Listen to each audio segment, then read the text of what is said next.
It's the Three Wise Men. I'm Danny Holbrook, joined by Miles Holliday and Nate Garlock. Gentlemen, the high school football season, postseason, week 2. We all had great games on the opening weekend. We did, but Danny, I'd be remiss if I didn't say you look really nice today. You look fantastic. You look fantastic.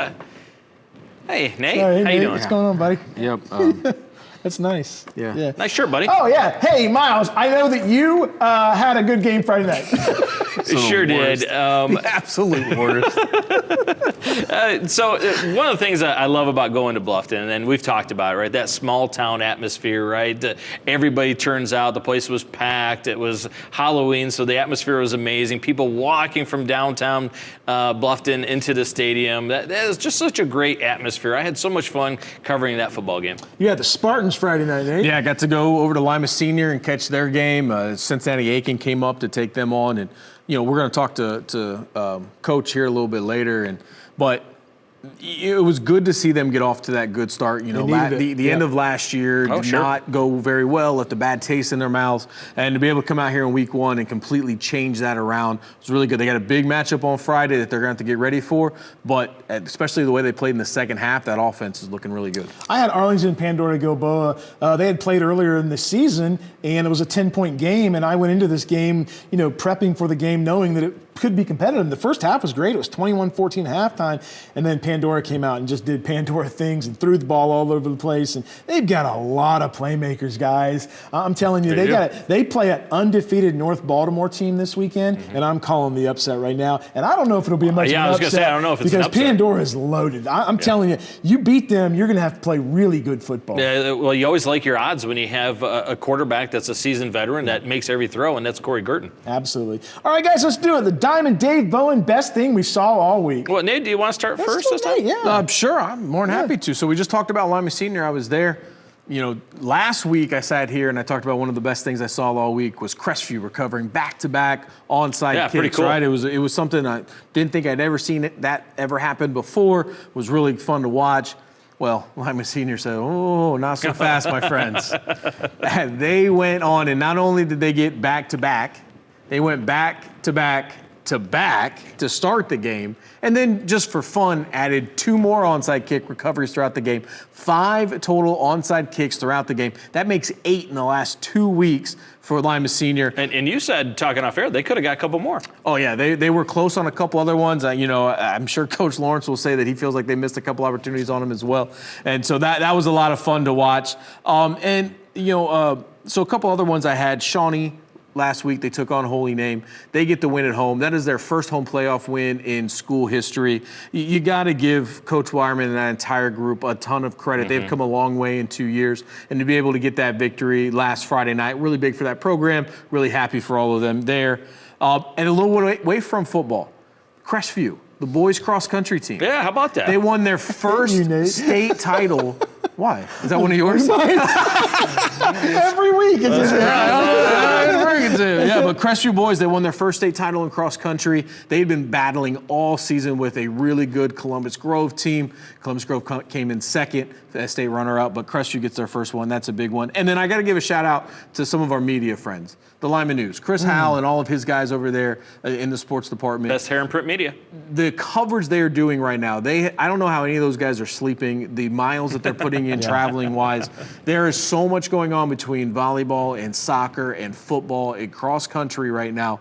And the Lima News has done a great job covering all of that, been able to keep up on what everybody's doing throughout the entire area by checking them out. So really, it was really good this week, especially this week. There was a ton going on. They had it all handled, was able to keep up with what everybody was doing. Well, it's funny that you brought up volleyball because that's on my list, right? 2 MAC teams continue to roll on. State semifinals and finals this week, hopefully. St. Henry and New Bremen. Boy, that New Bremen program, this was supposed to be a year that took a step back, right? Right. Yeah. All they did was get a revenge against a really good Tenor program over the weekend and moved on. So MAC volleyball, boy, but about as good as anything in the whole state, right? Go back to that Bluffton football game against Western Reserve.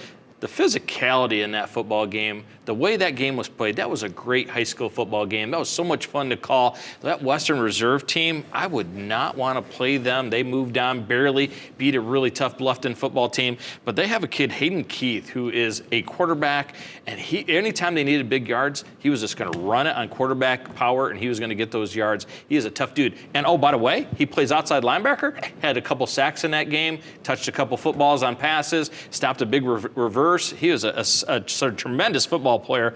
And then No Shave November, something that we're all doing. What do you think? It looks good. Yeah. It's November 3rd. We started November 1st. This is what I got already. So far. You guys are in trouble. So far, yeah. You're the leader so far. Danny's got his Fu Manchu going Yeah, on. What do you got? I shaved. Salt and pepper going on right there. Yeah. But you're not going to shave. It's the whole face, right? Yeah. Because you clearly shaved the rest. Yeah, I shaved this So morning. you're going to, the rest of the I'm going to try, Okay, but I get all up right. in the morning and I have a routine and I have to shave, you know? Put a note on the mirror says do not shave. Oh, okay. How about that? All right. Now, the reason we're doing this, okay, at the end of the month, you guys are going to, on an email, that's our email address right there, you're going to say at the end of the month who had the nicest facial hair at the end of the month. We're gonna have a contest here. Yeah, not the top of the head, but the No Shave November right that's there. a shot. Shots fired. Last thing for you guys, the number of close games in round one. All right, I was last week. I said I kind of regretted that they went from 16 down to 12.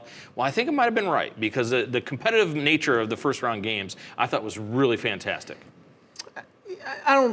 Around here, yes, you're right. If you looked across the state, there were still plenty of Right. blowouts Yeah. and a bunch of big wins. And, I still think that, my stance hasn't ever changed. If at the end of the day we have a 15 or 16 seed that could win against a second and first or number one seed, then those games should be played. We're trying to figure out who the best football team is. That's where we are. We know that not all conferences are built the same. No. Not all win-loss records are built the same. I was fine with the extra week. Now, what'll be very interesting, to your point, is to see the games this week where we have all of these teams that are coming off of buys. Yeah. And then see how that may have affected some things. I like the 16 teams making it in, but we'll see. Will they have rhythm coming off that bye, right? Sometimes you that's struggle, why, yeah. right? You struggle. You really feel good about yourself during that bye. Everybody tells you how wonderful you are. All that in week, out of week system has been going on, and then maybe you struggle a little bit to get some momentum again. That's going to be fun to see.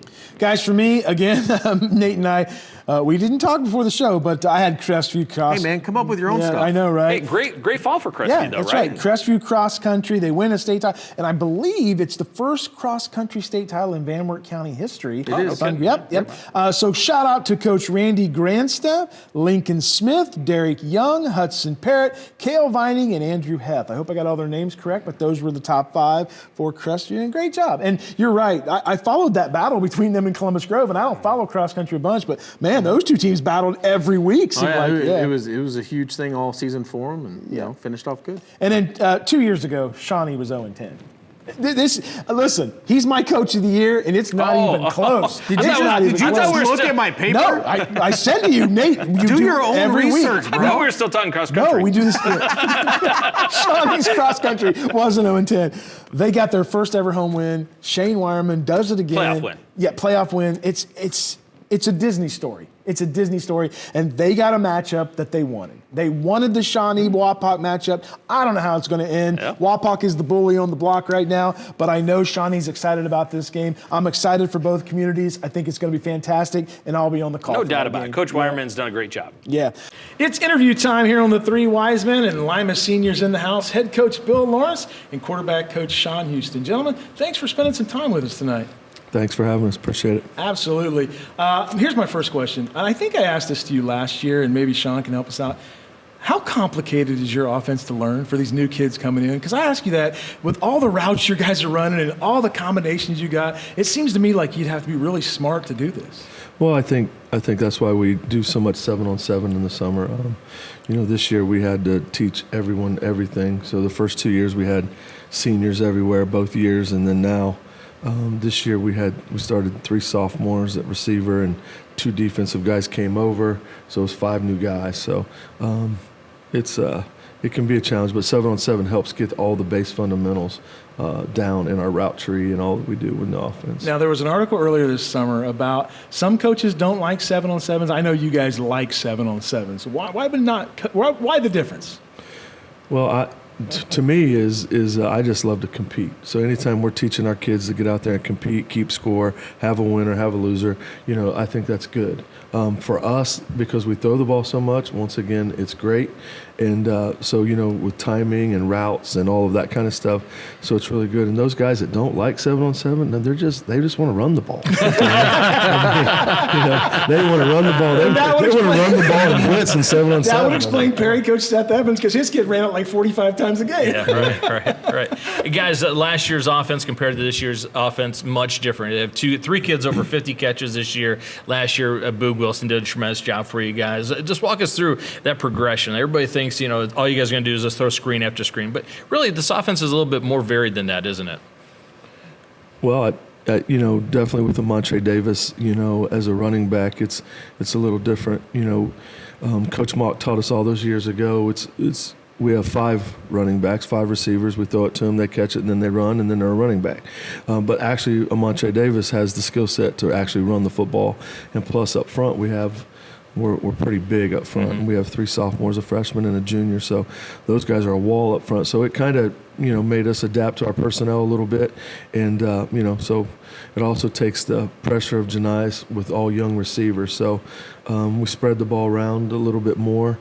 We knew going in we didn't have Boog that could take it to the barn at any given time, so we had to get all of our guys ready. And I think it's made it actually sometimes a little harder to defend because now we can throw it to everybody.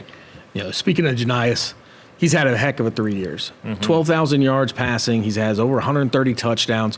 What's it been like watching him grow, and what is the biggest difference you've seen from that first year or sophomore year through the end of his senior year? I think the biggest thing with Janias is his confidence, leadership, and the biggest thing that I think that he has done with our young receivers, like Coach was talking about, getting them ready for route running and learning their responsibilities. And that's what we didn't have, I think, our first year because he was learning footwork. He was learning a lot of things. So I'm saying his leadership was the biggest role that he's taken on this year for us to be successful in winning a championship and, continuing on in the playoffs. I mean, he's going to have some big shoes to fill, whoever's coming in behind him. Right. You're talking about a 3-time T-Cal player of the year. Like I said, all the stats that we just talked about. You guys got kids knocking on your door. They're going, "Hey, I want to throw the ball 9,000 times too. Like, show me how to be a quarterback." I wish we did. Well, I definitely, hope people are knocking on my door. That'd be great. Sean, you guys you guys are from the Mike Mock School of Coaching, and and you guys are running a lot of the stuff. You were around some really good quarterbacks at Kenton with Ben and Maddie and those guys. What does Janias do that you can just look at and go, "Wow, that's a little different than what I've seen before"? Well, you're putting him up there with some pretty good company with Speed. I was going to say Speed's a little bit, but Janias does a really good job. Like his drop back, for him to drop back and see the field, he does a really good job there. And to get them guys moving and getting set fast, I think he does a really good job there. Ben and Maddie's pretty big high standards to put in comparison to. Both Division I quarterbacks. Yeah, exactly. absolutely. Yeah. What's it like to get a coach a kid? And I love Miles' nickname. The best nickname in high school sports is Carl Different Stokes is what Miles calls him. He's really been effective for you guys this year. Well, we call him Carl Snacks. Snacks! That might be even better. I tell you what, Carl has been, when I got hired, he was a guy that he was in the weight room and had to get him there more consistent. And our starting right tackle, I think it was his cousin. And so we got him coming along. And every time we had a 7-on-7, he wanted to go. He wanted to go every time. I mean, and he's just a great young man. He's in my office all the time. And, to see what he's doing his senior year, it's been really a blessing. You're going to have to double and triple team him. And So he's going to have a big challenge this week for sure, but it's been a blessing to watch him grow. Yeah, you just can't get underneath him, right? He's got that natural leverage. Yeah, he's a heck of a football and player. And he really took the weight room real serious going into his senior year. So he trimmed down a little bit, built his strength up, and his mobility's gotten him better. So, well, let's talk a little bit about that defense. This is probably the most improved part of your football team, right? From a year ago, this is a nasty defense. I loved watching you guys. I had you against Finley. All 11 guys running to the football. That is just the mindset that you guys have, that you have instilled. What's been the biggest difference on this defense? Well, I think, Coach Adams and Coach Reed have done a phenomenal job. Tristan Reichlerdorfer was our defensive coordinator the first 2 years and laid a great, groundwork and did a phenomenal job. He had to take the year off. These guys step up, and Coach Adams brings a lot of experience from Mansfield and been in some very big games in the state championship. So for him to do that, but, we upped our toughness. We upped, like you said, getting to the ball. Right. And, they do this thing called loafs. If they ever watch film and they're not in the frame, that counts as a loaf. They add up the loaves, and then they got to pay for it on Monday or Tuesday, where they do up-downs for every loaf that the coach found. So, that's kind of attributed to us getting to the football. It's something they work on and take pride in every day. But we also had an older group as well. With those guys, we had at the beginning 8, 9 seniors starting on the defensive side, and so. Well, when you guys turn it loose at practice and you do best on best, I bet that's a pretty dynamic part of practice when those guys go after each other ones-on-ones. Well, that's when I let Coach Houston be in charge of the offense, and then I go with the defense because our defense is pretty good. So It gets heated. Yeah, but it is, and they've done a great job. They make us work. So iron sharpens iron, and when we get to go against them, it's a good defense definitely to go against for sure. So before we talk about the big matchup on Friday against Trotwood, I want to talk to you guys about the difference between the end of last year and going into this year. Last year ended with 2 really difficult losses, losing that game to start that cost the conference title, and then your first round playoff game, I know didn't go how you guys expected it to. What did those 2 losses do for you guys and as a team to kind of change what you did in the offseason to get off to a good start this year and to make sure that you had different results, which you did? You guys were TCAL champs this year. You won your first round playoff game. So whatever you guys did worked. But what did you guys take from the end of last season to kind of transform what you did this year? Well, what I took from it was I don't like to get my butt kicked. So when definitely when you're 9-0 and you get your butt kicked, and literally it's not something that we put on anyone else. I believe when you lose a game, you get out-coached. And for us to go there at 9-0, and I would say that we got out-coached that night. And so, we studied all summer, and we looked at what they've done and what they did with their blitzes and the simulated pressures they were bringing and all of that. But then we also talked about the leadership going into week 10 and week 11. We had an injury, in Boog, and he wasn't full speed. But we talked big time about how are we going to lead, because going into the season we knew we were going to have adversity. We had a lot of young guys on the offensive side of the ball, but we just talked through it, and that experience of going through that helped us, because we had 18, 19 seniors coming back that were part of that team a year ago. Guys, let's talk about it. Trotwood Madison this Friday night. We talked off the air a little bit, and you guys both said the same thing: big and athletic. What do you have to do to get the win? Well, we're going to have to be prepared for their front. Their defensive front is very, very strong guys. They got a guy going to Ohio State, and then on the back end they've got some offers. They've got guys with offers everywhere. So we're going to have to make sure we handle our job up front and get the ball in and ball out, and take care of some things, milk the clock a little bit, do some different things that maybe we haven't done in the past. But they are big and strong up front, and we're going to have to try to do some things on the perimeter for sure. Yeah, Sean, when you get a team like Trotwood and you know that they're big and they're strong, what's your game set? Do you look at, we can throw against these guys, we're going to have a hard time running against them? You got a lot of decisions to make. Absolutely. The biggest thing with us is when me and Janias and the receivers sit down in the film room, we actually look at coverage, and we know exactly what we like as a coaching staff. We know exactly where we're going with the ball.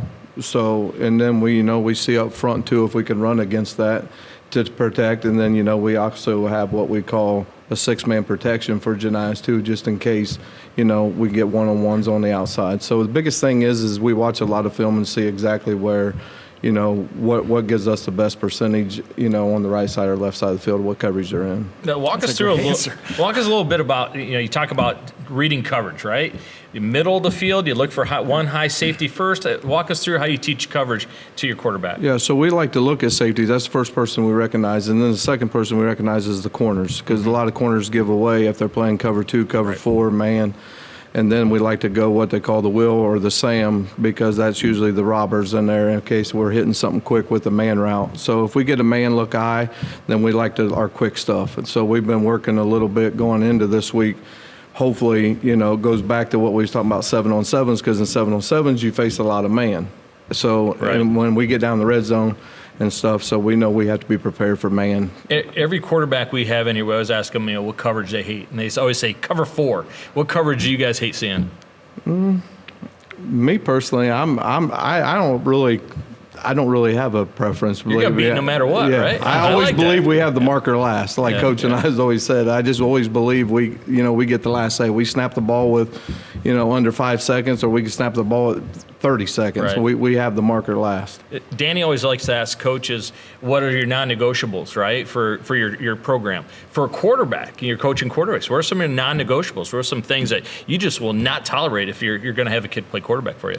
The biggest thing is talking back. Like I want him to be able to realize, like, even if he's right or wrong, it's listening, knowing, like the biggest thing is him taking the leadership, taking all that stuff, because at the end of the day, it takes a lot for a quarterback. He's got 3 seconds to think, and he don't always have the right answers, you know what I'm saying? So the biggest thing is probably, being humble because of press and everything. Right. So I always want him to be humble. You better not take sick time. This guy's good. He'll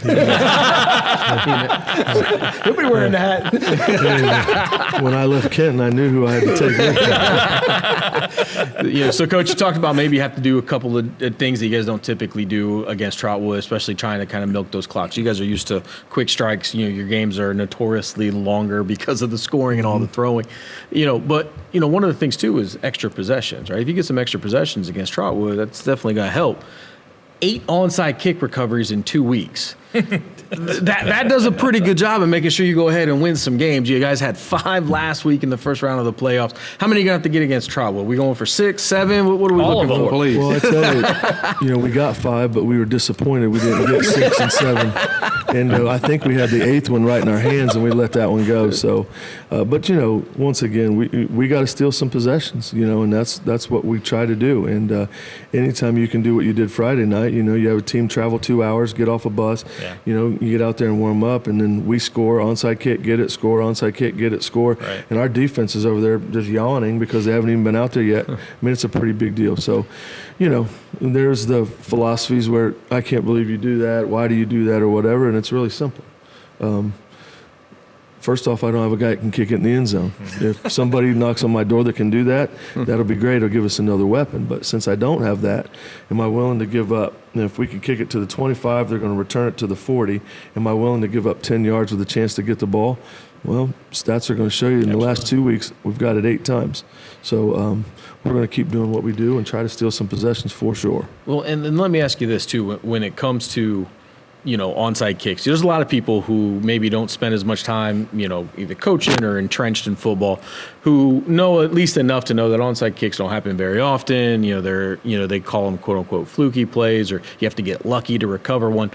You don't get lucky 5 times in a game or 8 over 2 weeks. What goes into you guys being successful in recovering these onside kicks? Because it's definitely a skill. Well, it's definitely something that we work on almost every day. I mean, you have a kicker that's over there kicking, and he's got it now where this ball bounces up, and he can get it to bounce over the front row. So you're sitting there thinking it's coming to you, it bounces over your head, and then it's our Navy SEALs. We call them our Navy SEALs, and they're just assassins that go get the ball, and they buy into what we're doing, and they love it. And and then the coaches buy in. So we went to Beer Barrel after the game, and we already started drawing up 2. We have 2 brand new ones for this week. So I know you guys got to tune in. Do you want to show us what they are? Well, I can't show, but we're going to have 3 kickers on the field for sure. That'll be one. Is it tougher on grass? 3 years ago, we got 2 at Troy when they had grass, but it is tougher for the kicker. Balance. the bounce and things like that. But we have multiple ways we can kick it too. Let me ask you guys, what's the secret? I always want to know, how do people continue to win football games? You guys lost a ton of really good players last year, and here you are again, and you said it, you got a ton of sophomores out there for playmakers. Is it coaching? Is it kids buying in? What's the secret?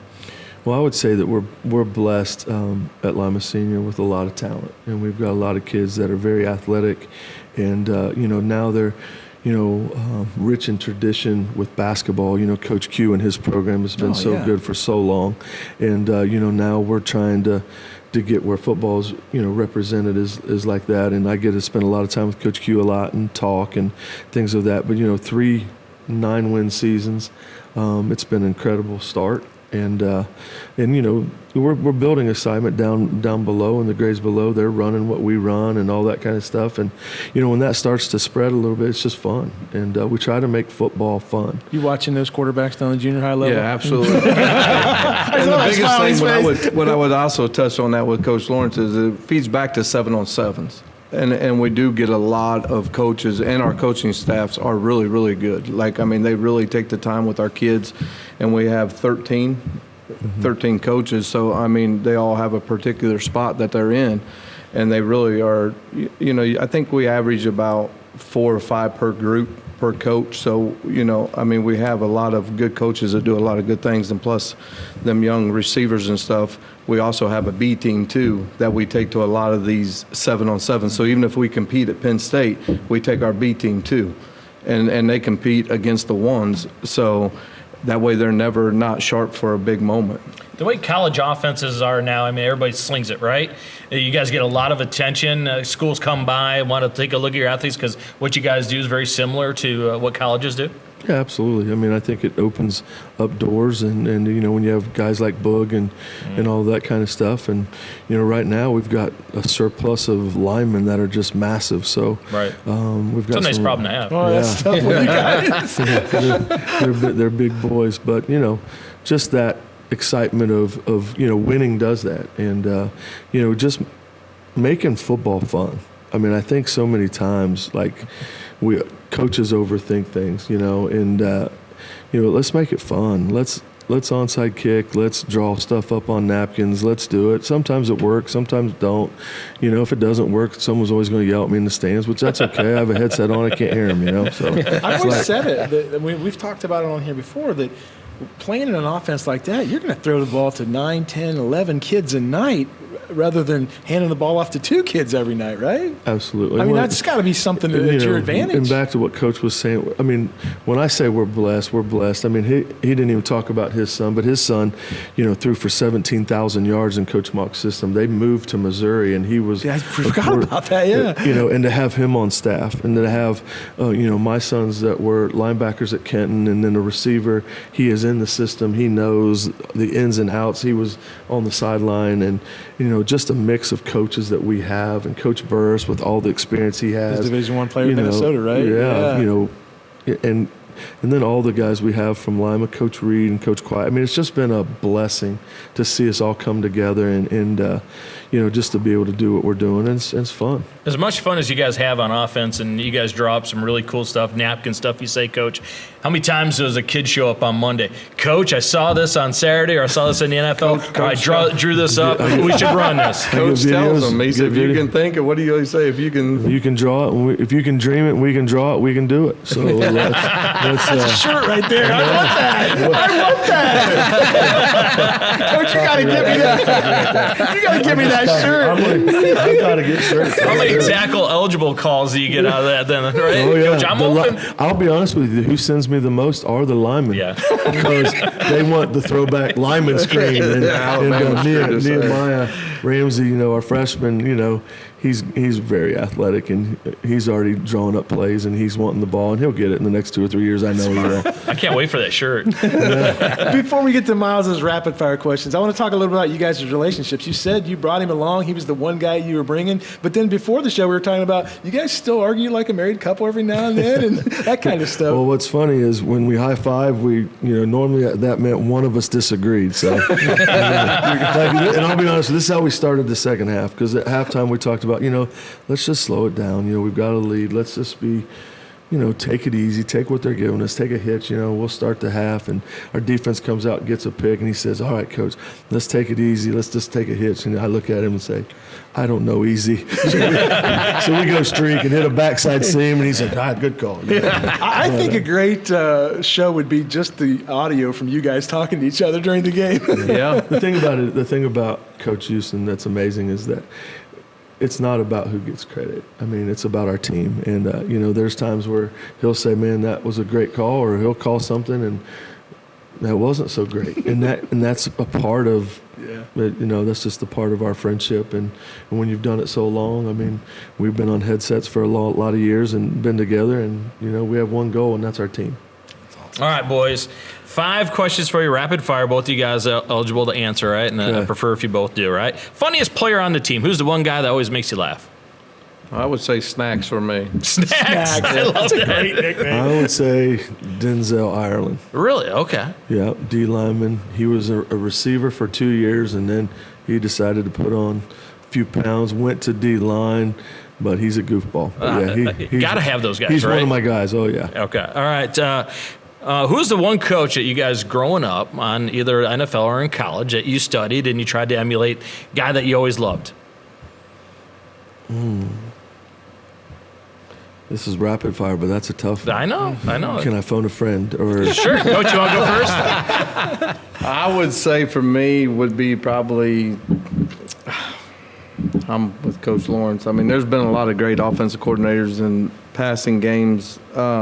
Mike Leach. Mike Leach would probably be one of my top. Probably, yeah. Yeah, I'm with Coach. That's a good one. All right. What's the best thing about coaching high school football? Kids. Changing lives. Yeah, getting able to minister to kids and just love on kids where they're at. And that's, one of the biggest reasons I went to Lima Senior. Best thing ever is when a kid comes back, just say hi, right? And we got a few of them that, have really turned their lives. So, I mean, that's a blessing. That's great. Who's the toughest kid on this football team? Everybody watches the show, so be careful. I'd loose change that one. I got to say, number 9, our outside linebacker, That's Darby. who I was going. Ooh, he is good. Yeah, he's a tough one. All right, controversial right here, guys, but I know you can handle it. Black or silver helmets? He can't help himself when he does this stuff. He can't help himself. He just can't help himself. I'm going to tell you, next year, we're going gloss black. This year we went flat back. So all those that do not like the black, we're going gloss black. But the next year we may go red. He just Chrome. We may go. But we are going black gloss with chrome silver mask. Because I love that chrome stripe. That one, that's fantastic, yeah. Absolutely. I ain't going to get Coach in trouble. Thanks, fellas. That was awesome. Guys, thanks so much for coming on the show. Best of luck Friday night. Absolutely. You guys are doing it the right way. We really appreciate you guys spending some time with us, and get those T-shirts made. Yeah, I appreciate all you guys do. Thank Get you Danny a very much. 3X if you could. I got to remember to say one more time. Big time games of the week. We're going to start it out game 1 Friday night. Shawnee 8-3 taking on the champions of the Western Buckeye League, Wapakoneta. These two played October 3rd, a 42-14 game. I was at that game, guys. The score's a little not indicative of the game. J.J. Spiker threw a couple interceptions that really, caused them some problems. But I believe Isaac Meeks, J.J. Spiker running the ball, maybe a different outcome. We're not going to pick this game because I'm calling it, but I think it's going to be a great game. I agree with you because you remember when Shawnee upset Bath, right? A high-powered offense, what did they do? They controlled the football, especially in that second half. That Bath team only had the ball for 6 minutes and 38 seconds in the second half. That is exactly what you're going to have to do against Wapak, right? You're going to have to control the line of scrimmage. I say, if you're Coach Wireman, you take the football first. You win the toss, don't defer, take the football first. You run the football with Spiker and Meeks. Do not throw the football. Do not throw the football. Run it down their throat. Destroy them on that first drive. Get up 7-0. Establish that you're going to control the line of scrimmage. So many great storylines in this, right? Nick Truesdale, the great defensive coordinator over at Wapakoneta against Travis Wireman, who really likes to scheme things up. And then how about on the other side, Travis Martin? Is there anyone that schemed things up better offensively than him? Going against Shane Wireman, 2 head coaches going head-to-head. This has got all kinds of storylines, and it's going to be a fantastic game. Yeah, when you look at this game on paper, if you were just to pull up the Western Buckeye League season stats and looked at, where each one of these teams fell, you'd be like, man, this is going to be a really close game. Should be. If you took away that first matchup and it was a lopsided win for Walpock, you're talking about the top 2 defenses in the Western Buckeye League, which is a crazy thing to say about this Shawnee team when we've already talked about how far they have come in just 2 short years under Coach Wireman. They're doing a fantastic job. They're only giving up 20 points a game. Walpock only giving up 13 points a game, though, right? Yep. This is a Shawnee team. You talk about the running. They just ran for over 220 yards as a team against Holy Name on Friday night. Meeks is running really well. That is their backbone as a team. They can throw it when they need to, but that running game, that's what they lean on. However, you're talking about a Walpock team that is only giving up 180 yards. Yeah. They only give up 230 yards. They only give up 230 yards total as a team. You want to run the ball, but you forget about Hauser, right? And they're just so good at it. This is also a Walpock offense that is coming off a 61-point game. The last time we saw them on the field against Bath in Week 10, they're just so explosive. Now, one of the things that if you want to try to pull upsets, right, you got to control the clock. You got to get some turnovers. This is a Shawnee team that they have 12 interceptions this year. 12. But you're talking about a Walpock team, Caleb Moyer, that doesn't throw interceptions. Yeah. They're also, Shawnee has got to make sure that he threw 1 this year. They did. Now, with the Shawnee team, with being able to get that many turnovers and they have the 12 interceptions, that usually is a huge benefit for them. However, on the season, they are only +1 in the turnover margin. They have got to make sure, and you talked about it, that the game against Friday night, 19-10, a little bit closer than it probably should have been. Spiker had a couple of turnovers in that second half that kept Holy Name in that one. Shawnee cannot afford to turn this one over against Walpock. Now, if they can hold on to the football, they can avoid turning it over, and they can get a couple of big plays themselves, Shawnee can pull this upset. You're talking about a team that has a lot of belief in themselves. Right. That is what you need. But we're talking about a Walpock team that has won They're up to 26 or 27 straight Western Buckeye League wins. This is a Western Buckeye League team. And Shawnee has lost 16 of the last 17 against Walpock. They're going to have to turn a lot of things around to be able to come away with this victory. As somebody who has been close to that program over the last couple of years, still have connections and ties to it. I am very excited about where the Shawnee team is, but they have one heck of a test on Friday night. Danny, J.J. Spiker's got to have to play clean, isn't he? Absolutely. Yeah, he's got to make good decisions. He's got to manage the game, not try to win the game. Look, we all know he can run the ball. He's got to. He got 101 Friday night. Yep. He's got to clean up his interceptions. I really think if he runs the ball effectively, if Meeks takes some pressure off of him, I don't think he's going to make the mistakes he did. Now, Walpock's defense is fantastic. We talked about it all the time. But I think this is going to be a great. Let me ask you guys this. So Coach Wireman came out on the paper Saturday morning and said, we're excited. This is the game we wanted. Do you think Coach Moyer's telling his kids, hey, guys, this is what they wanted? I mean, usually there's motivation. Yes and no. That's a program, though, that they've got big goals. So I think their motivation is, at the end of the year, trying to win a state title. So that's the thing. Especially after how the last 2 years have gone for this Walpock team, where we thought that each one of those teams had a chance to make a deep run, potentially win a state title. We saw injuries to Caleb Moyer kind of derail those last 2 years. I think that their focus and their motivation is more going to be, hey, we weren't able to finish it the way we wanted to the last 2 years. It doesn't matter who we're playing. We need to finish it this year. And you can tell by the unselfish nature in which they play, right? Absolutely. Especially with the receiving group. They could have guys that would have outstanding, obscene numbers, but it's not about that. It's about winning football games for them. Game 2, Friday night, guys. Gibsonburg 8-3 versus Columbus Grove 7-3. Nate Garlock, Dave Bowen on the call for this. This is a really interesting game, guys, because I am friends with Gibsonburg's head coach. I went to high school with him, Shane Dyer, great guy, doing a great job at Gibsonburg. This is a Gibsonburg team, guys, that 6 times this year scored over 40 points and twice scored over 60 points. They put the ball in the air. They really highlight that offense. Who's stealing whose thunder now, Danny? Oh, All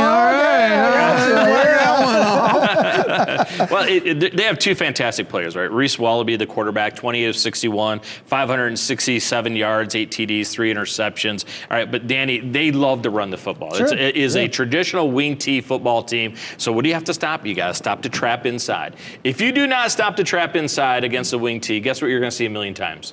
The trap, right? Mm-hmm. And I go back to about 4 years ago when Liberty Center went into Columbus Grove and they ran the trap against that 4-3 defense that Columbus Grove loves to run. They ran trap. Didn't stop. It got about 10 yards. They ran trap again for 11. Trap, trap, trap, trap. You see what happens, right? Can Columbus Grove stop the beginning part, the inside trap? Because if you don't, then it turns the buck sweep loose, the dive, all the things that come off that cookbook offense that wing T teams like to run. If once it gets going, but it is a dangerous thing. So it's a big task for the linebackers in the secondary of Columbus Grove this week. Yeah, this is the Columbus Grove team that was one of the hottest teams in the area. They've won 7 straight. They got off to the rough start that we've all talked about. But then once they hit conference play, things have started clicking for them, and they have looked absolutely fantastic, being led by Landon Best, Trevin Baxter.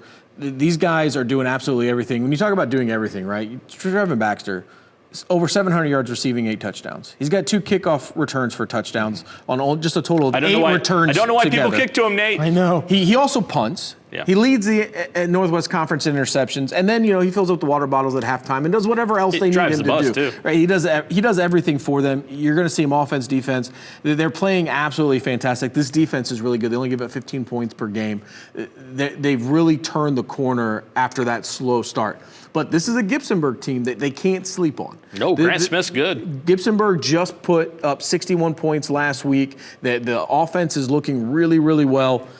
Grant Smith, as you mentioned, almost 1,700 yards rushing this year with 23 touchdowns. He's averaging over 150 a game. This is not, you talk about the wing team, this isn't a run-first team. This is a run-first, second, third, fourth, fifth team. This is going to be a long night if you're in the trenches for Columbus Grove. And if you get off to a slow start and you allow them to get that footing underneath them and you allow them to dictate the line a little bit, it's going to be harder and harder to stop that. Also defensively, don't fall asleep on Gibsonburg. You mentioned Reese Walby. Him and Aiden Morant each have 6 interceptions this year. Yeah. Just 12 just between the 2 of them. And then Luke Foster has 3 defensive touchdowns. They have playmakers on both sides of the ball. Columbus Grove, with as good as they're playing, is going to have to come out and make sure that they are ready to go, not overlooking Gibsonburg, because everybody kind of already knows what may potentially is waiting beyond this one. You do not Everybody want wants it too. You do not want to look past this first game. Danny, Smith and Wallaby play offense and defense. They're the best 2 players. Anything you can do to keep them, if you're Columbus Grove, to go after them when they're on defense, to wear them out on offense? I don't run. I run away from them. Make them track you down. John Cooper used to talk about all the time. If we have speed on the other side of the field, I run at them. Run at them. Don't run away from them. Not these guys. I'm running away from them. These high school kids. No, they're not college athletes. You wear them out. I love that philosophy of making them make plays and chase you down. Yeah, Trevin Baxter, who's better than him on that little pop pass jet sweep, right? Absolutely. Game 3 Friday night. Sidney Lehman, Marion Local, Mark Shine, Jerry Snodgrass on the call here. Now, guys, this is a Sidney Lehman team. This is the 3rd MAC school that they will play this year. They played St. John's, they played Minster, and now they're playing the best of the best. But this is a Sidney Lehman team that can put big numbers up. Seriously, are you just looking at my sheet at this point? What's the weather going to be like on Friday? Cold. Okay. Cold, very cold. All right. If it was going to be 75 degrees. There's a chance of rain, too. Yeah, okay. Yeah. That's definitely going to be a big bonus for Marion Local. You're right. This Sidney Lehman team, 50 to 48 over top of Minster. Turner Lachey, 52 TDs, 4,724. Yeah, absolutely. And then you look at his receiving core and you say, boy, C.G. Olding, 130 yards per game receiving. That's fantastic. But then you see Evan O'Leary. He's got 2,422 yards receiving and 26 touchdowns. 220 yards per game. This team loves to throw the football, right? However, However, they have not had to pass protect against guys like Jake Molenkamp, Owen Hulsman, and Braden Mesher. I kind of like the guys in the trenches from Marion Local getting after the quarterback in Lachey. Well, Sidney Lehman loves shootouts, clearly. These numbers that they put up, this offense is prolific. They do a fantastic job. They have only scored less than 43 points twice this year. They get up and down the field. 2 times over 60. This offense is amazing, and they think that they can go up against any team in the entire state point for point. The problem is you have to play the other side of the ball as well. Yeah. And the defense from Sidney Lehman has really, really struggled. This is a Sidney Lehman team that a few weeks ago gave up 34 points to a Covington team that just got shut out by Coldwater in the first round of the playoffs. Now they have to go up against a Marion Local team that we know what they do defensively. Listen, we always make notes. We do a lot of research, and I got to this game and I did all my stuff for Sidney Lehman, and I got to Marion Local. I literally have one line here, fellas: Coach Goodwin in a bye. Enough said. Nate, I 100% agree with you. This is a Sidney Lehman team that, as I said, they played St. John's and Minster, okay? No disrespect to St. John's, not a good year. Minster, not as good a year as they've had. This thing's over at halftime. I'm just saying it right now. Look, they're going to come in with a plan. Look at that camera. Say it again. They're going to come in with a plan. They're going to get hit in the mouth and be like, that hurt. I mean, I think that they can score, and they know how to score, so they're not going to panic about thinking, hey, we have to outscore this team. It's not the point. The problem is just with the holes they have on defense right now and how that defense has struggled, you can't count on getting a lot of stops, and you're going to need to get stops. Yeah, the problem with these teams that love to score a lot of points, right? Most of your practice time is on the offensive side. So you're spending 75 to 80% of your time on offense. You better outscore everybody by high numbers because your defense can't keep up with a team like Marion Local. So you're saying I'm not going to get any Christmas cards from Sidney Lehman? No. Probably not. All right, guys, game 4, our final game. The Eden Blue Bombers, my favorite nickname for a high school team. They're 9-1. They're taking on Lima Central Catholic at 9-1. Talk about a redemption story here, guys. Eden opened the year up against Edgerton. They lose 41-14. You know who they beat last week, 28-21? Edgerton. Yes, they did. That's a heck of a story, guys. It is, and it's an Eden team that, look, we talk about teams that love to throw the football. This is an air raid team. Bob Olwen is as good as a football coach in the state of Ohio at throwing the football. Right? He's been everywhere. Yeah. Bob is one of those legends when it comes to passing the football in the state of Ohio. Have Briggs Gallahue at quarterback. That's a good name. It is, and you remember. Sounds like a soap opera. I don't know if you remember his big brother, Drew Gallahue, right? Yes, He's at Ohio Dominican. Yes. He was the fourth player, I think, in the state of Ohio to throw for over 10,000 yards when he was at Eden. So it's a family that knows how to throw the football. They are going to have to throw it on every single down if they're going to stay in this one because we know LCC is going to be really big, much bigger than them on the line of scrimmage, and they're going to be more physical. So it's got to be a score fest, much like the last game we talked about. Nate, mentioning that with LCC having a size advantage, with Eden being a passing team, it makes sense that LCC would use that offensive line, keep the ball on the ground, and keep Eden off the field. Oh, absolutely. Especially with LCC, they got Carter Lester back in the backfield. We know that Brady Parker can use his legs as well. They have Lawson as well that can go around the edge. They can do a lot of different things. It's not just going up the middle. That's what throws defenses off when it comes to these games and these matchups with LCC. They can run the ball effectively in a lot of different ways. Yep. And then when you do go to the air, you got a secondary that's really good. You got Mike Quatman back there. He's really good. He's really good as well. That kid you play. want to try to figure out where he's at and just try to throw away from him as much as you can. But then when you do that, you got speed on other sides as well. This is an LCC team that, obviously they had the stumble against Columbus Grove. But when you look at that game, it really felt like one really bad half, not a complete game. They've kind of gotten things back on track a little bit. Crestview, though, was a lot tougher game than I think a lot of people thought. So is this bye week going to help LCC or is it going to hurt LCC? Because you had the loss to Grove. You then stumble a little bit against Crestview, and now you have to take a week off. Is that going to be good or bad? We're going to find out if this bye week can help or hurt teams. I'm wondering how much time they spent preparing for either Edgerton or Eden, knowing that was who they're going to play, right? So that maybe gives them a leg up. Who are they going to bring that pressure from? Because, Eden's a passing football team. Are they going to bring Xavier Parnell on the outside all the time? They're going to bring Cam Colley on a blitz on the inside. Where they bring that fourth or fifth rusher, I think is going to be big for them. Well, and even before you even get to that fourth or fifth rusher, though, Eden's going to have to find a way to make sure they know where Caden Falkey's at because they move him all around do. that line. Yeah. He's not going to line up in just one spot and come at you. They're going to move him around. They're going to try to find where the mismatch is. They're going to want to send him in on that pressure so they can try to force some mistakes, get a couple of turnovers. LCC is going to try to control the clock here. They're going to be able to lean on that run game. They're going to milk that clock down. And if you're Eden, especially if you're going to the air a lot, you want that clock on your side, and I think LCC will take that away. How about that? T-Birds versus Bombers. It's going to be fun. Great. Good stuff, guys. All right, we're going to take a break. When we come back, we're going to bring on a guest that you've seen before, right here on The Three Wise Men.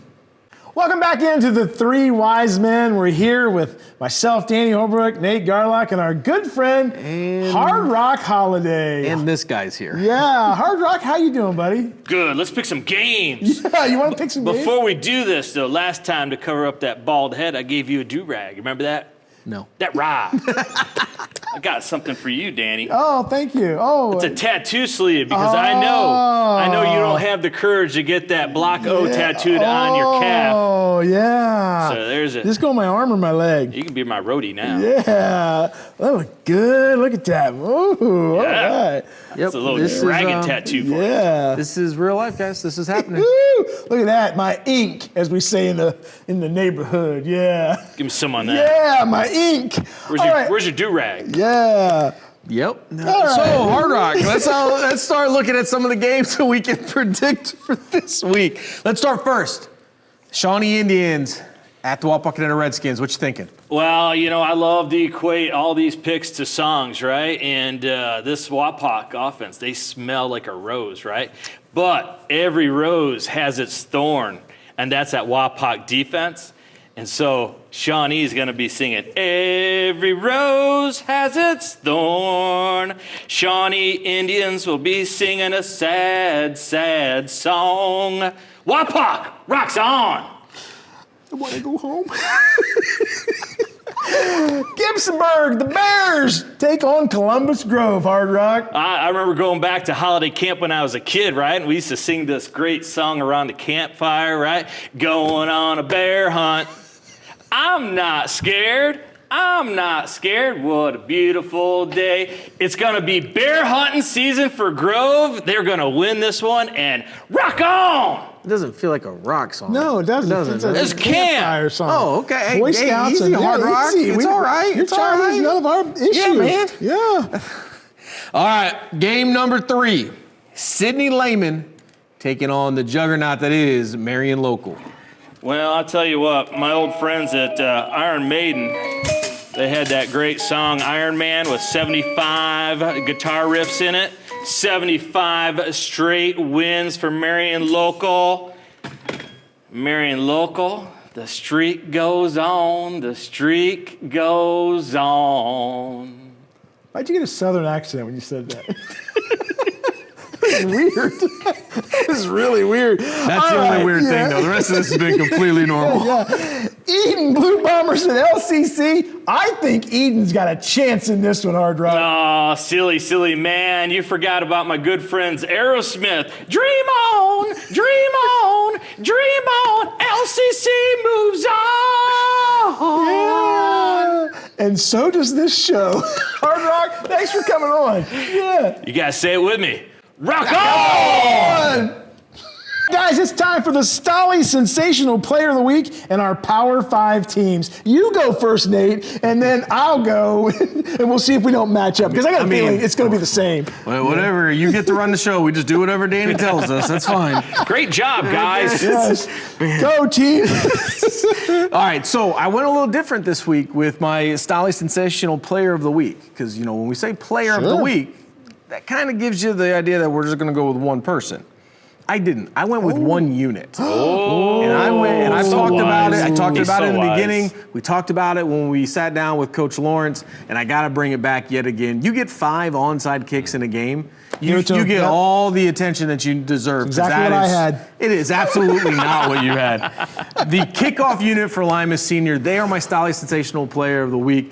5 onside kick, That kicker's recoveries. unbelievable. And it's not just, I mean, the ball that he puts out there is great, but they did it in a bunch of different ways. It wasn't the same, they didn't target the same spot on the field. They lined the ball up a different way. They would put it on the ground, it was off the tee. They did it all sorts of different ways. It's something they clearly work on. What we talked about with Coach, it's not luck. It's not a fluke. No. This is a skill that they have developed, very much well-deserved. Lima Senior, the kickoff unit is my Stolly sensational I player think it'd of be the week. great. We take a camera out there at practice and see if you can recover some of those onside kicks. Yeah, no, So thank much you. fun. We should I've do seen that. them bearing down. I'm good. Yeah. Great. Who's yours, Miles? Well, hold on. You said you were going. Oh yeah. See, you're already just changing everything. Right, you're absolutely right. So Great job, Nate. I changed mine up a little bit too. I'm going with the wide receiver, guys. Chase Meyer from Pandora Gilboa, 114 yards on 5 catches, including a 60-yard touchdown pass and an interception on defense. What a great night that kid had. Do you know how you score a touchdown? Meyer. And Corey Girton throwing the ball. Chase Meyer is fantastic. I'm telling you, they are loaded at skill position over at Pandora. Would he maybe be the first non-quarterback to make your list? He's rising up the list. He's riding up the charts. I Him and got you. Carl Stokes. He's different. What a snack guy that is. Yes. All right, mine is Robbie Taylor, corner over at Bluffton. Changed the whole complexion of that football game. It was being dominated by Western Reserve on Friday night until they ran the bubble screen, and Robbie jumped it like you've never seen a quarter jump it, and he just picked it and has styled and profiled his way onto the end zone. He jumped it so quickly, there was no one around him for about 15 yards as he scored the touchdown. Went about 65 yards for it. Absolute great film study by him in anticipation, and then good speed, too, to run it all the way in for the touchdown. So Robbie Taylor was fantastic. Unfortunately, it wasn't enough for Bluffton to win, but it helped them on their cause. Great stuff, Miles. Thanks, Danny. I'm going Power 5 first, guys, because nothing changed for me. Right. I've got Marion Local, Wapakoneta, St. Henry, Liberty Benton, and Columbus Grove. It was the same thing I had last week. So I'll go because mine's different. So okay. I'll go right after you. So for me, I got Marion Local, Walpock, St. Henry, Columbus Grove, and then Liberty Benton. All right, let's see if I got some of the same as you guys. Marion Local, have you guys heard of them? I've heard of them. Okay. You got them. Liberty Benton, pretty good. Okay, Pretty good. Wapak. Why are you talking like Ross Perot? Dead staff? Let me see you right here. Look at this chart. It's time to take the dog out of the kitchen and stab the cat. Wapakoneta, LCC and Grove, and boy, how glorious would that be to have that LCC Grove matchup. I want that game so bad. Yeah. I'm selfish, guys. I want that bad.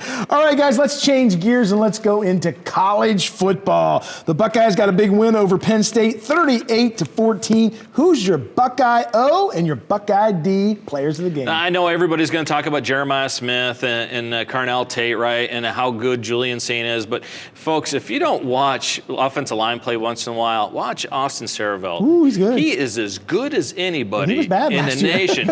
He is fantastic at left tackle. Look, when they need big yardage behind the left-hand side, they run because he down blocks extremely well. Go back and watch the quarterback sneak that they ran, and Julian Saint took a 3rd and 1 and turned it into a 4 or 5 yard gain. Saravelt just takes the guy and blows him like 7 yards down the line of scrimmage. He's playing as good as anybody on the offensive line in this nation. And you said he was not good last year. It's amazing what coaching will do, right? I know, right? It's amazing. Remember that Wisconsin game last year? I called Miles as that game's going on. I'm like, this kid's got to go. He's got to be taken off the field. That was terrible. You were not a big fan. Yeah. How about you, Nate? So for me, I kind of went with some low-hanging fruit, but I think that the performance was so good. I mean, when you go and the game is over, you go to a potential Heisman front runner. It is really difficult to ignore at this point. Julian Saint, he is by far my Buckeye offensive player. Is it really what you're at? That's awesome.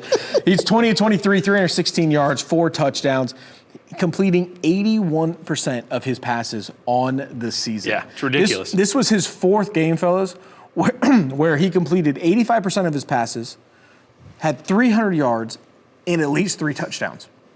Nobody else in the country has more than 1. This was his 4th. And he does it in a way that is very unassuming. When you watch him play, it's not like, oh, here's the superstar quarterback and all. He's not like that. He just goes about his business. He's very efficient. Yes, he has playmakers around him, but we've seen other people play the quarterback position at Ohio State with playmakers not look like this. Oh, still throwing shade at Will Howard. Oh, I didn't say Will Hunter. I didn't say any of that. He's 5th in the nation in QBR. He just continues to look better. And the numbers that he's putting up are very, very impressive. But everybody's got to remember, they just opened the playbook for him maybe a month ago. Yeah. Danny, I want to point out, though, that I think one of the reasons why Julian Saint is doing so well is because they made him work to be the starter. They did not announce that he was going to be the starter early in camp. That's a great point. They waited and made him compete for that spot. That's a great shirt. I mean, that's a great point. That's a great point. Yeah. Hey, guys, I'm not even talking offense because I can't because Nate just stole my thunder. I got 3 names for you. I'm pulling the Miles trick. I got 3 names for you. Caden McDonald was fantastic Saturday. Yeah. Kenyatta Jackson made himself a 1 through 4 draft pick. He's not rounds, not the Michael Myers costume. How'd you like fantastic. that? And guys, don't say it. The best linebacker in college football. The best linebacker we've seen in Columbus since James Laurinaitis.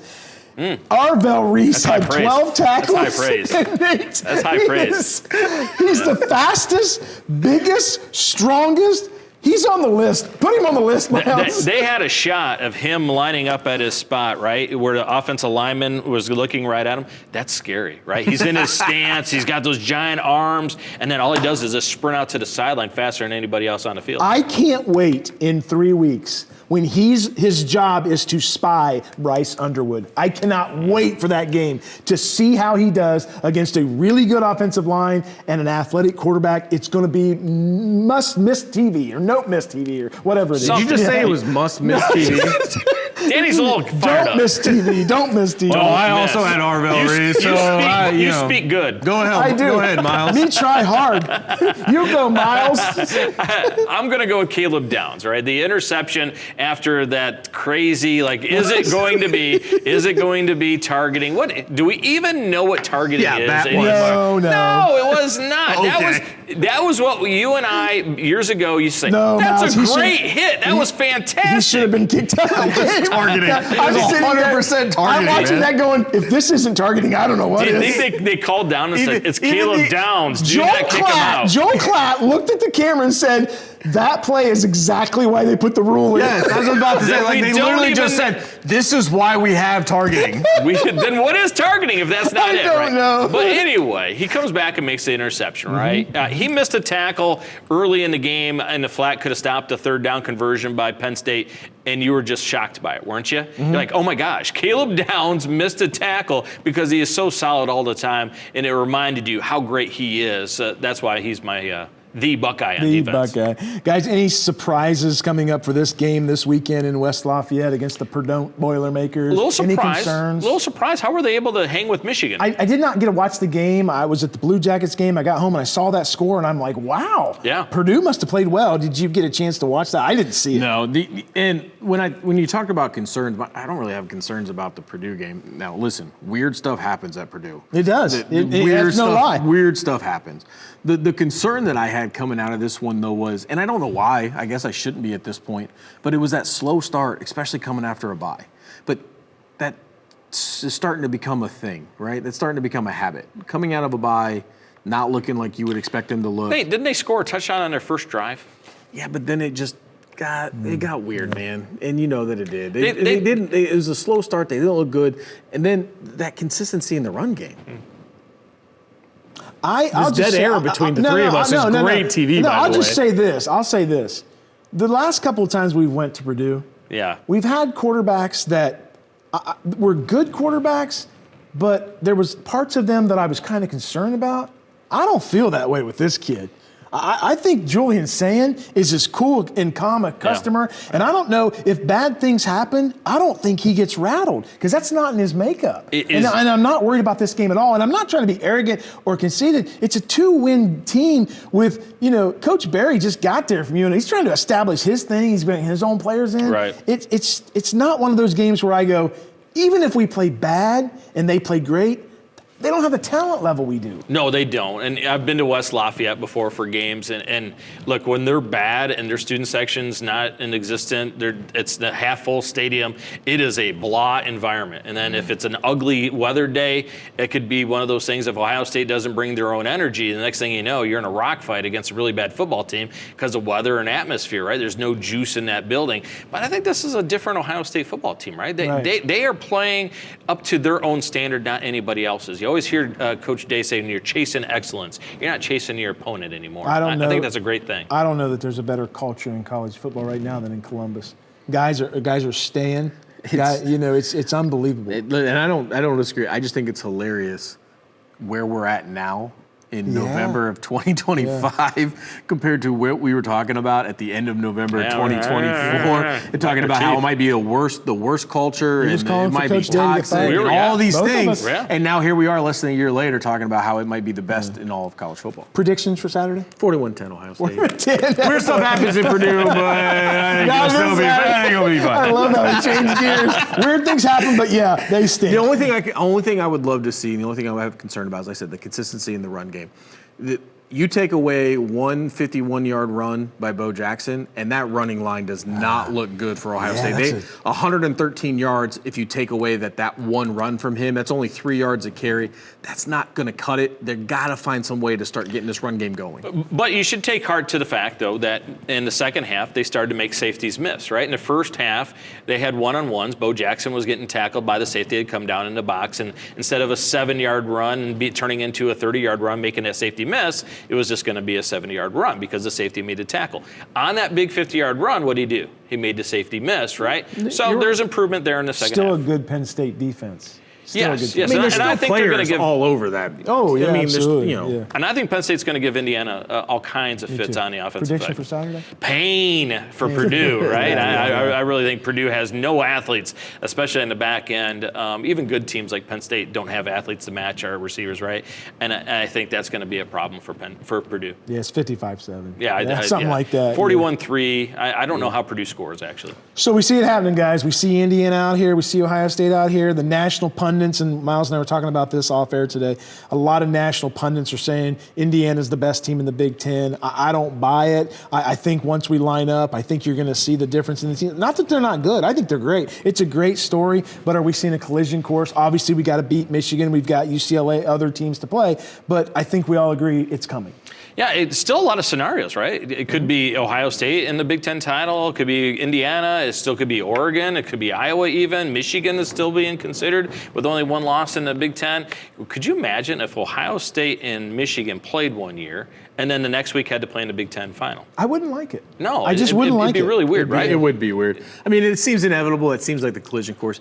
I don't see how Indiana can possibly lose with the schedule they have leaving this or the rest of the season. Yeah, they got Penn State, Wisconsin, and then Purdue, which is their big rival. Yeah, and so I don't see them tripping on any of those games. I think that they'll get through it. For Ohio State, obviously, we just got to get through Michigan. That's the big thing out there right now, right? We going to be able to finally break this losing streak? That's really all that stands between Ohio State and this matchup with Indiana. I think Indiana has been getting the love because of the points that they've been putting up. They do put up points, 55 last week. They are putting up a lot of points. The defenses look good. People are loving to look at that Illinois game and the amount of points that they put up there compared to Ohio State. Ohio State's not necessarily putting up gaudy offensive numbers when you look as far as the score goes. So I think some of that is getting lost in that conversation where everybody just loves to see that big number put out there. Well, but Ohio State's efficiency has just been, quite frankly, Ohio State's putting up the numbers they're putting with a lot of games where in the first half they're not really scoring as much as they probably Tempo of could, play, too. Right? Yeah. Ryan Day slowed things down a great deal. So I think that can be misleading, and I think that when you put Ohio State and Indiana on the field together, that's not going to be a concern, and Ohio State will show why they're Ohio State. I'm interested to see that game. A lot of people talk about, too, where it won't really matter. They both go into their undefeated. They're both going to end up in the top 4 and get their bye and go about their business. But Indiana still has to prove that they're for real and that they're not just that they're not just a team that's taking paper advantage. champion. They're not taking advantage of a really bad schedule. They haven't, outside of Oregon. You could make that argument last year too. I mean, who did they really play until they got to the playoffs? Well, look, Coach Cignetti knows what he has to do to get the national media on his side. He's got to put up big points, and that's what he's doing. Look, their story is great, but I just think when you line them up, I think the talent is going to be way in favor of the Buckeyes. I agree with you there. Guys, next week we got a huge show. Nate and I will be here. Diamond Dave Bowen will be in for me. Yeah, Perry, Commodores standout Wyatt Taviano, and head coach Seth Evans will be here talking a little football. And how many carries can we get, Wyatt? I think we give him 50 plus, don't we? Absolutely. If you guys don't hit him like everybody else did, you should. Lionel Land, you've been watching The Three Wise Men. Thanks a lot. We'll see you next week.